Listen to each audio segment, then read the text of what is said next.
আসসালামু আলাইকুম, welcome my channel Zakaria's mom cooking. আজকে আপনাদের তৈরি করে দেখাবো ভেষণ। যেহেতু আসছে মাহে রমজান, তো এই রমজান মাসে ইফতার আইটেম তৈরি করার জন্য আমাদের ভেষণ কিন্তু অনেক দরকার পড়ে। তাই ঘরে স্বাস্থ্যসম্মতভাবে এই ভেষণগুলো কীভাবে তৈরি করেন তা আজকে দেখাবো। আর এই ভেষণটা কিন্তু দোকানে কিনতে পাওয়া যাবে না, ঘরে স্বাস্থ্যকরভাবে এই ভেষণটা তৈরি করে নিতে পারবেন।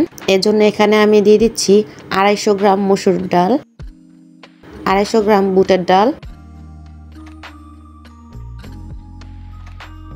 250 গ্রাম খেসারির ডাল, 250 গ্রাম আতপ চাল। এই আতপ চালটা দেওয়ার কারণে ভেষণ দিয়ে আলু চপ বেগুনি যাই বানান না কেন অনেকক্ষণ ক্রিস্পি থাকবে। এখন দিয়ে দিচ্ছি 250 গ্রাম চিনি গুঁড়া পোলার চাল।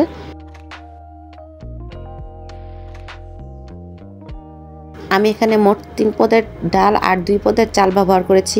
আপনারা চাইলে এখানে বড় যে ডালটা বিক্রি করে বাজারে সেই ডালটা ব্যবহার করতে পারবেন। এখন চাল আর ডালটা ভালোভাবে মিশিয়ে নিচ্ছি।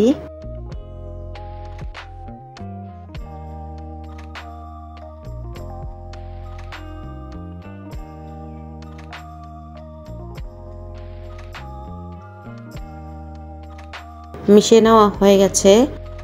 এখন এই চাল আর ডালের মিশ্রণটা আমি 4 থেকে 5 বার ধুয়ে নিব। বাজারে যে ভেষণটা বিক্রি করে সেটা কিন্তু স্বাস্থ্যসম্মতভাবে তৈরি করে না, নানান রকম ভেজাল বা নানান রকম জিনিস দিয়ে এই ভেষণটা তৈরি করে। আর ঘরে নিজ হাতে তৈরি করে এই ভেষণটা একবার খেলে আর কখনো বাহির থেকে ভেষণ কিনে আনতে চাইবেন না। চাল আর ডালের মিশ্রণটা কিন্তু ধুয়ে নেওয়া হয়ে গেছে। এখানে নিচে অনেক পরিমাণ পানি আছে, এখন পানিটা ছেঁকে নিব। এখানে একটি বল নিয়েছি, তার উপর একটি ঝাঁঝরি নিয়েছি। এখন এটার ভিতরে ঢেলে অপেক্ষা করব আধা ঘন্টা। এই আধা ঘন্টা কিন্তু যতটুকু অবশিষ্ট পানি আছে সম্পূর্ণ ঝরে যাবে। আধা ঘন্টা পর চাল থেকে কিন্তু অনেকটা পানি ঝরে গেছে। এখন আমি এগুলো রোদে শুকিয়ে নিব। একদিন শুকিয়ে নিলেই হবে। একদিন পর দেখতে পাচ্ছেন ভালোভাবে এই চালের আর ডালের মিশ্রণটা শুকিয়ে গেছে। আপনারা চাইলে 2 দিনও শুকিয়ে নিতে পারবেন। এখন এগুলো ব্লেন্ডারে ব্লেন্ড করে নিব। ব্লেন্ডারে ব্লেন্ড করার আগে একটা কথা মাথায় রাখবেন, ব্লেন্ডার যদি ভালো না হয় তাহলে কিন্তু ব্লেন্ডারটা নষ্ট হওয়ার সম্ভাবনা থাকে।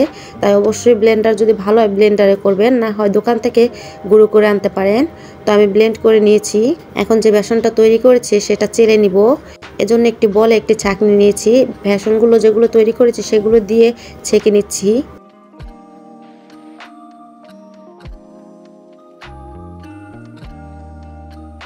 আমি এভাবে সবগুলো বেসন ব্লেন্ডারে ব্লেন্ড করে নিব।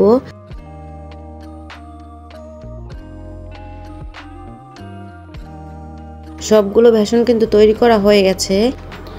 এই রেসিপি ফলো করে অবশ্যই বাসায় একবার ট্রাই করে দেখবেন। এই বেসন দিয়ে যা ভাজবেন তাই কিন্তু একদম মুচমুচে থাকবে।